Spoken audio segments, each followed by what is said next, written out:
जय हिंद, नमस्कार। बीपीएससी और टीआरई के सभी दोस्तों को लर्न टू हिंदी में आप सबका एक बार फिर से स्वागत है।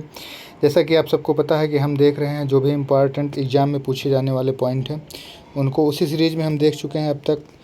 Ancient history, medieval history, modern history, जिसे इंडियन नेशनल मूवमेंट या आईएनएम के नाम से जानते हैं, उसको 3 पार्ट में देख चुके हैं। इसके पहले हम देख चुके थे ज्योग्राफी के एक पार्ट को। ये मेरा ज्योग्राफी का सेकंड पार्ट है। तो आगे भी हम पूरे सारे सब्जेक्ट को ऐसे कवर करते रहेंगे तथा इसी प्रकार के वीडियो को पाने के लिए चैनल को लाइक करें, शेयर करें, सब्सक्राइब करें। और जब आप लाइक शेयर करते हैं तो मुझे मोटिवेशन मिलता है और हम आपके एग्ज़ाम ओरिएंटेड कुछ और कंटेंट की रिसर्च कर रहे हैं जिससे आपको एग्ज़ाम में ज़्यादा से ज़्यादा फ़ायदा हो सके। कुछ ऐसे बुक को छान रहे हैं या पढ़ रहे हैं जिससे आपको एक क्रीम मलाई जो होती है एग्ज़ाम के लिए वो दे सकें। तो ज़्यादा बात ना करते हुए हम शुरू करते हैं था इसी बात के साथ शुरुआत करते हैं कि वीडियो को लाइक करें, शेयर करें और कमेंट करें। तो आइए हम शुरू करते हैं। ज्वालामुखी क्रिया की अंतिम प्रतीक हैं। तो इसको देखते हैं क्या है ये। ज्वालामुखी क्रिया का जो अंतिम प्रतीक है क्या है वह धुआंरे और वाती मुख। बाढ़ को रोकने की सबसे उत्तम विधि है वनारोपण। ये बहुत बार पूछा गया है टीआरई 1 में भी और वैसे भी कॉमन क्वेश्चन है, हमें और आपको पता होना चाहिए। फलों एवं सब्जियों की खेती कहलाती है बागवानी। फलों एवं सब्जियों की खेती कहलाती है बागवानी। बादल फटना होता है अधिकतर हिमाचल प्रदेश में। ये वैसे तो सही होगा, उत्तराखंड भी हो जाएगा अगर ऑप्शन में रहेगा, लेकिन वैसे सामान्यतः ये हिमाचल प्रदेश में होगा। लेकिन अगर ऑप्शन रहेगा तो उत्तराखंड भी सही हो जाएगा। आगे देखते हैं। प्राकृतिक आपदाएं हैं और संबंधित प्रदेश हैं। तो बाढ़ जो है उत्तर प्रदेश और बिहार के मैदान में आती है गंगा कोसी से, और गंगा कोसी और यमुना से भी बाढ़ आती है लेकिन सबसे ज़्यादा गंगा से आती है।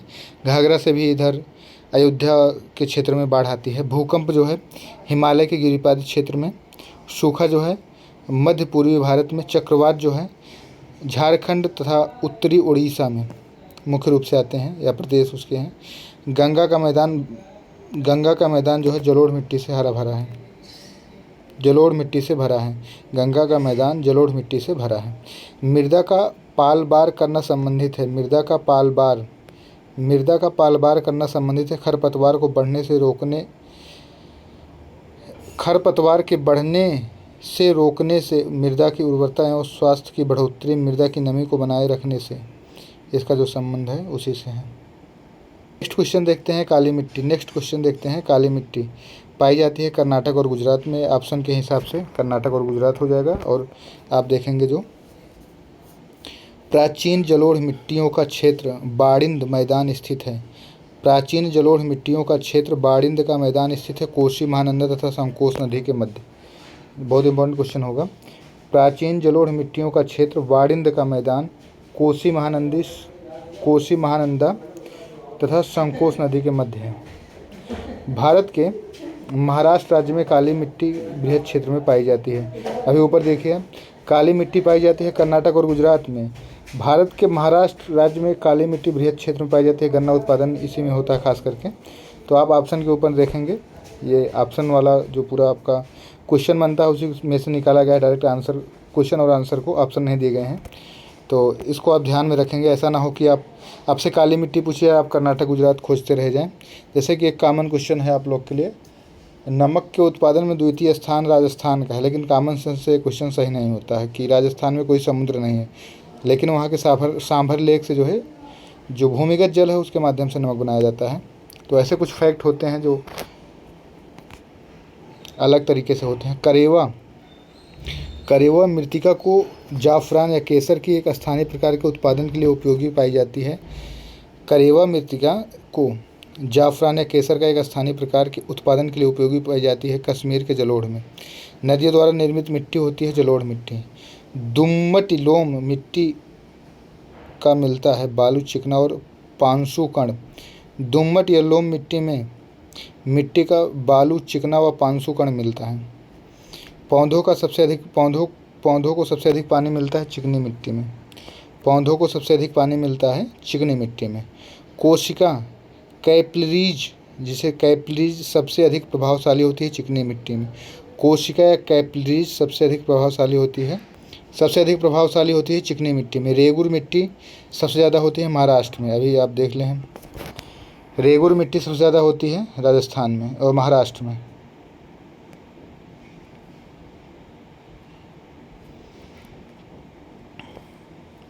गंगा के मैदान की पुरानी कछारी मिट्टी कहलाती है। गंगा के मैदान की पुरानी कछारी मिट्टी कहलाती है बांगर। गंगा की जलोढ़ मृदा की गहराई भूमि सतह के नीचे लगभग 6000 मीटर तक होती है। गंगा की जलोढ़ मृदा की गहराई भूमि की सतह के नीचे लगभग 6000 मीटर होती है। बहुत इंपॉर्टेंट हो जाएगा ये, 39वीं BPSC 1999 में ही शायद पूछा गया है। और आगे देखते हैं, भारत की काली मिट्टी का क्षेत्र प्रसिद्ध है कपास के लिए। भारत की काली मिट्टी का क्षेत्र प्रसिद्ध है कपास के लिए। धूसर और भूरी जमीन अधिकतम पाई जाती है राजस्थान और गुजरात में। धूसर और भूरी जमीन अधिकतर पाई जाती है राजस्थान और गुजरात में। भारत में पानी का सर्वाधिक उपयोग किया जाता है सिंचाई में, इसलिए ड्रिप इरिगेशन या टपकन सिंचाई का सिद्धांत लाया गया है सरकार के माध्यम से भी, और काफ़ी कारगर साबित हो रहा है टपकन सिंचाई विधि या इरिगेशन। आगे देखते हैं, भारत की सबसे लंबी नहर कहलाती है इंदिरा गांधी नहर। भारत की सबसे लंबी नहर इंदिरा गांधी नहर कहलाती है। बिहार में सबसे पुरानी नदी घाटी परियोजना है दामोदर नदी घाटी परियोजना। भारत में सबसे पुरानी नदी घाटी परियोजना है दामोदर नदी घाटी परियोजना। दामोदर नदी घाटी परियोजना स्थित है झारखंड और पश्चिम बंगाल में। दामोदर नदी घाटी परियोजना स्थित है झारखंड और पश्चिम बंगाल में। आगे देखते हैं, पारंपरिक सिंचाई पद्धति नहीं है ड्रिप प्रणाली, ये जो है आधुनिक है। भारत की सबसे लंबी सिंचाई नहर है इंदिरा गांधी नहर। हीराकुंड बांध बनाया गया महानदी पर। कमलेश्वर लिफ्ट सिंचाई परियोजना स्थित है तेलंगाना में। कमलेश्वरम लिफ्ट सिंचाई परियोजना स्थित है तेलंगाना में। इसमें आपको बहुत ध्यान से सही करना पड़ेगा, नहीं तो जब ऐसा हो सकता है कि इस लिफ्ट सिंचाई परियोजना को पूछ सकते हैं जब विभाजन नहीं होता उसके संदर्भ में। चंबल नदी पर राणा प्रताप सागर जल विद्युत परियोजना। चंबल नदी पर राणा प्रताप सागर जल विद्युत परियोजना किस राज्य में स्थित है? राजस्थान में। सही सम्मेलन है, सूची 1 और सूची 2 को दिया गया है। बहुउद्देशीय परियोजनाएं हैं और उससे संबंधित प्रदेश है। कोयना परियोजना महाराष्ट्र से संबंधित है। तवा परियोजना मध्य प्रदेश से। रिहंद परियोजना उत्तर प्रदेश से। काकरा पार परियोजना जो है गुजरात से संबंधित। राणा प्रताप सागर बांध बनाया गया चंबल नदी पर।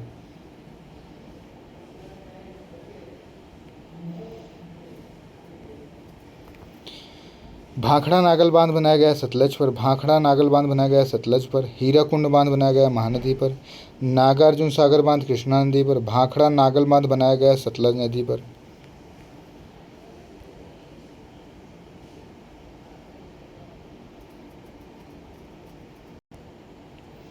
भारत में सबसे ऊंचा जलप्रपात है जोग जलप्रपात। मनाली से लेह तक बनी विश्व की सबसे ऊंची सड़क स्थित है 4000 मीटर पर। मनाली से लेह तक बनी सबसे ऊंची सड़क ऊंचाई पर स्थित है 4000 मीटर पर। टिहरी बांध परियोजना से निर्मित जलाशय का नाम क्या है? टिहरी बांध परियोजना से निर्मित जलाशय का नाम है स्वामी राम तीर्थ सागर। सलैमिल रिजर्वायर स्थित है गोवा में। सलैलिम रिजर्वायर स्थित है गोवा में। पूंग जल विद्युत परियोजना स्थित है हिमाचल प्रदेश में। तालाबों द्वारा सर्वाधिक सिंचित भूमि है तमिलनाडु राज्य में। गंडक नदी पर निर्मित है त्रिवेणी नहर। गंडक नदी पर स्थित है त्रिवेणी नहर। बिहार के क्षेत्र में सिंचाई होती है त्रिवेणी नहर द्वारा। त्रिवेणी नहर में पानी आता है गंडक नदी से। नागार्जुन सागर बहुउद्देशीय परियोजना कृष्णा नदी पर स्थित है। नागार्जुन सागर बहुउद्देशीय परियोजना कृष्णा नदी पर स्थित है। बिहार व उत्तर प्रदेश राज्यों में संयुक्त सिंचाई परियोजना है गंडक परियोजना। भारत की सिंचाई क्षमता 47.78% पूरा होता है लघु और बृहद योजनाओं से। भारत की सिंचाई क्षमता का 47.78% पूरा होता है लघु और बृहद योजनाओं से। मैथान, बेलपहाड़ी और तिलैया बांध बनाए जाते हैं बराकर नदी पर। मैथान, बेलपहाड़ी और तिलैया बांध बनाए जाते हैं बराकर नदी पर। सारण सिंचाई नहर निकलती है गंडक से। सारण सिंचाई नहर निकलती है गंडक से। हीराकुंड बांध या डैम तैयार किया गया है महानदी पर। हीराकुंड बांध डैम तैयार किया गया है महानदी पर। दामोदर घाटी निगम स्थापित 1948 में हुई। दामोदर घाटी निगम स्थापित हुई 1948 में। भाखड़ा नागल एक संयुक्त परियोजना है पंजाब, राजस्थान और हरियाणा पंजाब राजस्थान की। भाखड़ा नागल एक संयुक्त परियोजना है पंजाब, हरियाणा, राजस्थान की। आगे देखते हैं, चैप्टर नंबर 9 है खनिज एवं ऊर्जा संसाधन। इसमें देखते हैं झारखंड का घटशिला खनिज उत्पादन के लिए प्रसिद्ध है। झारखंड का घटशिला खनिज उत्पादन के लिए प्रसिद्ध है तांबा। मैग्नीज का उपयोग किया जाता है राम। भारत में ज्वारीय और तरंग ऊर्जा उत्पादन के लिए अधिक अनुकूल परिस्थितियां पाई जाती हैं खंभात की खाड़ी में। भारत में ज्वारीय एवं तरंग ऊर्जा उत्पादन के लिए अधिक अनुकूल परिस्थितियां पाई जाती हैं खंभात की खाड़ी में। कोयला नगरी कहते हैं धनबाद को। कोयला नगरी कहते हैं धनबाद को कहते हैं। जीवाश्म ईंधन संसाधन है गैर नवीकरणीय। जीवाश्म ईंधन संसाधन है गैर नवीकरणीय। आगे देखते हैं हम। आप लोग से रिक्वेस्ट है चैनल को सब्सक्राइब करके शेयर करते रहें और आपको हम पूरा सारे सब्जेक्ट को आपको कवर करके देंगे। मोनोजाइट रेत में खनिज पाया जाता है थेरियम। मोनोजाइट रेत में खनिज पाया जाता है थेरियम। राजस्थान के नागौर, बीकानेर, जोधपुर, जैसलमेर राष्ट्रीय स्तर पर खनिज का 80% से अधिक उत्पादन करते हैं। जिप्सम। पश्चिमी सिंहभूमि में स्थित चिरिया की सबसे प्रसिद्ध विशेषता है लौह अयस्क खनन। पश्चिमी सिंहभूमि में स्थित चिरिया की सबसे प्रसिद्ध विशेषता है लौह अयस्क खनन। इल्मोनाइट जो कि भारतीय तटीय रेखा तत्व के साथ व्यापक रूप से विभाजित खनिज है। इल्मेनाइट जो कि भारतीय तटीय रेखा के साथ व्यापक रूप से वितरित खनिज है। टाइटेनियम। भूमिगत कोयले का दहन होता है झारखंड राज्य में।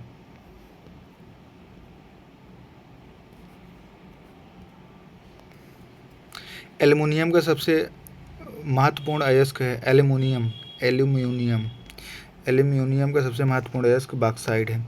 भारत में पाया जाने वाला टाइटेनियम युक्त खनिज है इल्मेनाइट। वह भारतीय स्टेशन या हिल स्टेशन जिसकी भारत में 1897 में विद्युत आपूर्ति प्रारंभ की गई। दार्जिलिंग, बहुत इंपॉर्टेंट रहेगा प्रश्न। वह शहर जो असम के तैलीय शहर के नाम से जाना जाता है डिगबोई। वह शहर जो असम के तैलीय शहर के नाम से जाना जाता है डिगबोई। भारत में लौह अयस्क का सबसे बड़ा उत्पादक है उड़ीसा। भारत में लौह अयस्क का सबसे बड़ा उत्पादक है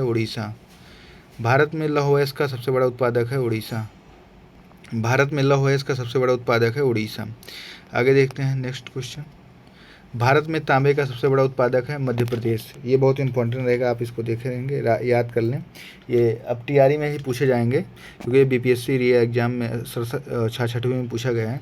राजस्थान में खेतरी खदान प्रसिद्ध है तांबे के लिए। ये एनसीईआरटी और सीटेट का बहुत फेवरेट क्वेश्चन है। राजस्थान की खेतरी खदान स्थित है तांबे के लिए। खेतरी खदान प्रसिद्ध है तांबे के लिए। बहुत फेवरेट क्वेश्चन है एनसीईआरटी का। ये एनसीईआरटी और सीटेट का भी। भारत में सर्वाधिक सौर ऊर्जा उत्पादक राज्य है राजस्थान। ये ऑप्शन के ऊपर डिपेंड करेगा। भारत सबसे अधिक पवन ऊर्जा क्षमता का उपयोग किया जाता है गुजरात, तमिलनाडु। तो आप इसमें देख रहे हैं पहले ऊर्जा क्षमता, पवन ऊर्जा क्षमता, तो गुजरात भी हो जाएगा ऑप्शन के हिसाब से, लेकिन उस ऑप्शन के हिसाब से तमिलनाडु होगा इसमें। लिग्नाइट खनन होता है नेवेली में, लिग्नाइट खनन होता है नेवेली में। तुम्मालपल्ले खदान जिसे दुनिया की सबसे बड़ी यूरेनियम का भंडार माना जाता है, अवस्थित है आंध्र प्रदेश में। तुम्मालपल्ले खदान जिसे दुनिया का सबसे बड़ा यूरेनियम का भंडार माना जाता है, अवस्थित है आंध्र प्रदेश में। भारत का सबसे बड़ा नमक उत्पादक राज्य है गुजरात, और सेकंड पे राजस्थान है। जो इनलॉजिकल नहीं, सांभर लेक से जो है भूमिगत जल के माध्यम से भी वहाँ नमक बनाया जाता है, तो आप लोग को इसको याद रखेंगे। लौह अयस्क में बैलाडीला खनन होता है, लौह अयस्कों में से बैलाडीला में खनन होता है, लौह अयस्क में बैलाडीला में खनन होता है हेमेटाइट का। भारत में कोयला गोंडवाना बहुमुखीय शैल समूह में पाया जाता है, भारत में कोयला जो है गोंडवाना बहुमुखीय शैल समूह में पाया जाता है। ज्वारीय शक्ति परियोजना भावनगर में स्थापित है, भारत में कोयले का स्टोर हाउस कहते हैं झरिया क्षेत्र को। लाख का सबसे अधिक उत्पादन होता है बिहार में, ऑप्शन के ऊपर डिपेंड करेगा।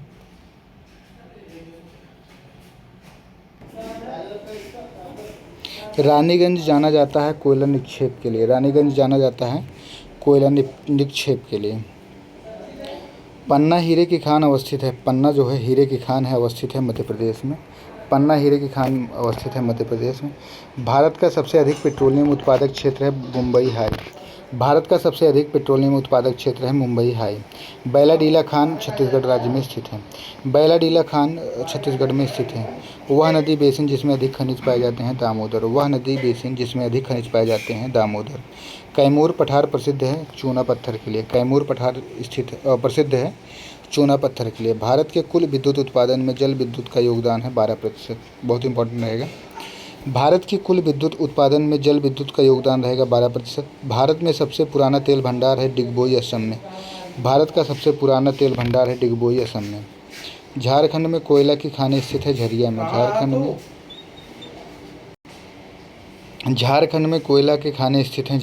झारखंड में कोयला की खानें स्थित हैं झरिया में। ऊर्जा के वाणिज्यिक स्रोतों में विशुद्धता शामिल हैं कोयला, तेल, गैस, जल विद्युत और यूरेनियम।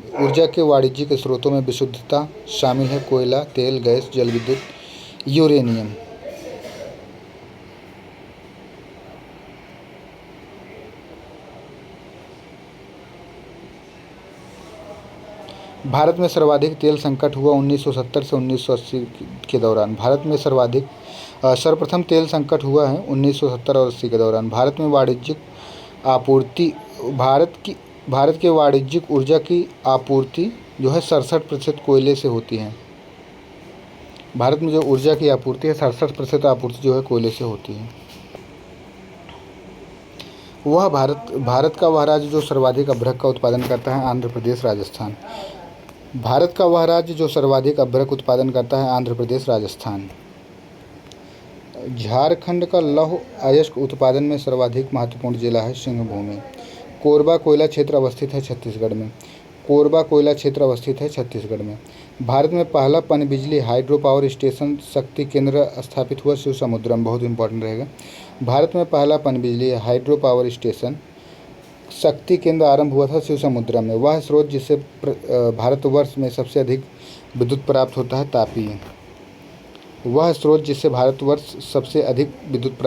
है तापीय। खनिज अयस्क निक्षेपों में से बॉक्साइट दंडकारण्य प्रदेश मिलता है बॉक्साइट। मंगलौर के निकट है, यहाँ न्यूक्लियर विद्युत संयंत्र है कैगा। छत्तीसगढ़ में सीमेंट उद्योग विकसित है क्योंकि यहाँ मुख्य रूप से चूना पत्थर मिलता है। भारत में अधिकतम खनिजीकृत शैल तंत्र है धारवाड़ में। इसी प्रकार के वीडियो को पाने के लिए चैनल को लाइक करें, शेयर करें, सब्सक्राइब करें, कमेंट करें और नोटिफिकेशन ऑन कर लें, जिससे पर डे सुबह आपको ये 7 से 8 बजे के बीच में मिल जाएगा वीडियो, तो आप इसको देख सकें, आपसे मिस ना हो। और निश्चित रूप से आपकी परीक्षा में ये बहुत महत्वपूर्ण योगदान देगा। इसी आशा के साथ हम इस वीडियो को ख़त्म करते हैं और ज्योग्राफी के इंडियन ज्योग्राफी का एक अभी और वीडियो आएगा, उसके बाद हम देखेंगे वर्ल्ड ज्योग्राफी। इसके बाद पॉलिटिकल साइंस, ज्योग्राफी, हिस्ट्री तो हो गया, साइंस, तीनों साइंस को देखेंगे, नगरीकरण देखेंगे, इकोलॉजी देखेंगे। तो जय हिंद, नमस्कार, मिलते हैं किसी अगले वीडियो में लर्न टू हिंदी के साथ। तब तक पढ़ते रहिए, मस्त रहिए, स्वस्थ रहिए।